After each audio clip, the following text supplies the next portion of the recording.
Hola, saludando a mis alumnos de quinto B del IP 248.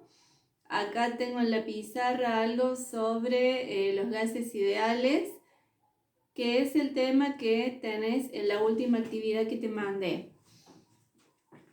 La ecuación del gas ideal, presión por volumen igual a número de moles por una constante denominada constante del gas ideal por la temperatura. Es una ecuación que resulta del aporte de tres leyes: la ley de Boyle, la ley de Charles y la hipótesis de Avogadro.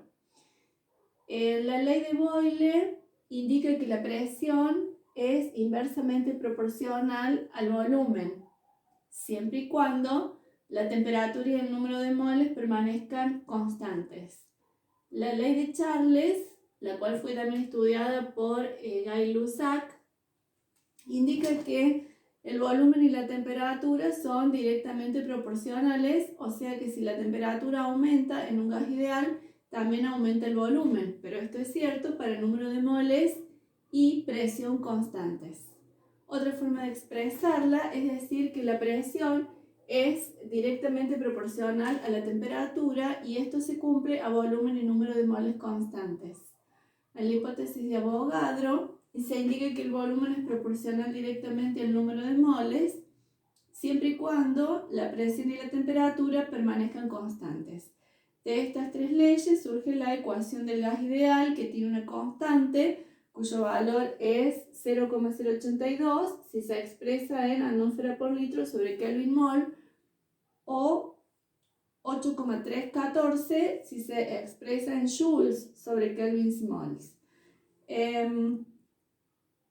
Como en la actividad que te doy tenés unidades de atmósferas y de litros, el valor que vas a usar es este, 0,082. Por ejemplo, en la actividad 1 tenés todos los datos y te pide calcular el volumen final, o sea, tenés todos los datos para calcular el volumen final con la ecuación del gas ideal.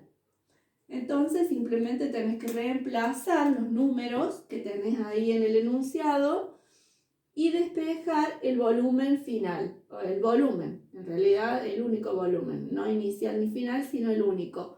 ¿Cómo lo haces? Pasando la presión que está multiplicando el volumen del otro lado, dividiendo. Recordad que lo que está multiplicando pasa dividiendo.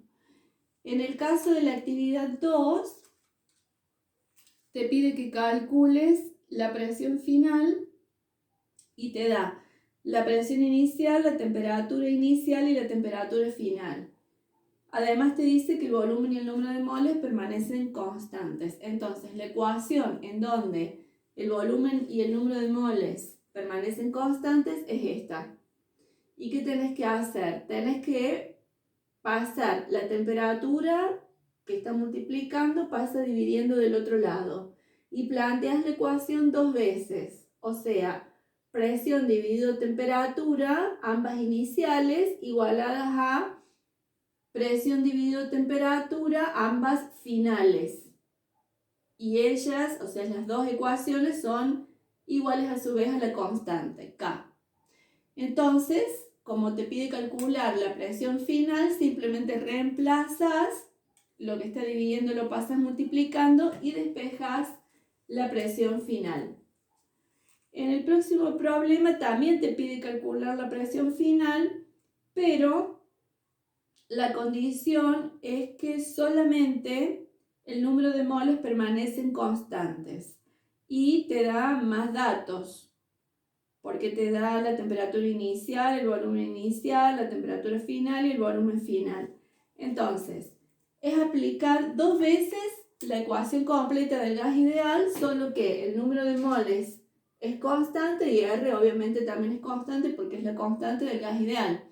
Entonces, ¿cómo lo vas a hacer? Vas a decir que la presión inicial por el volumen inicial dividido la temperatura inicial, ¿por qué digo dividido? Porque acá está multiplicando, es igual a la presión final por el volumen final dividido la temperatura final.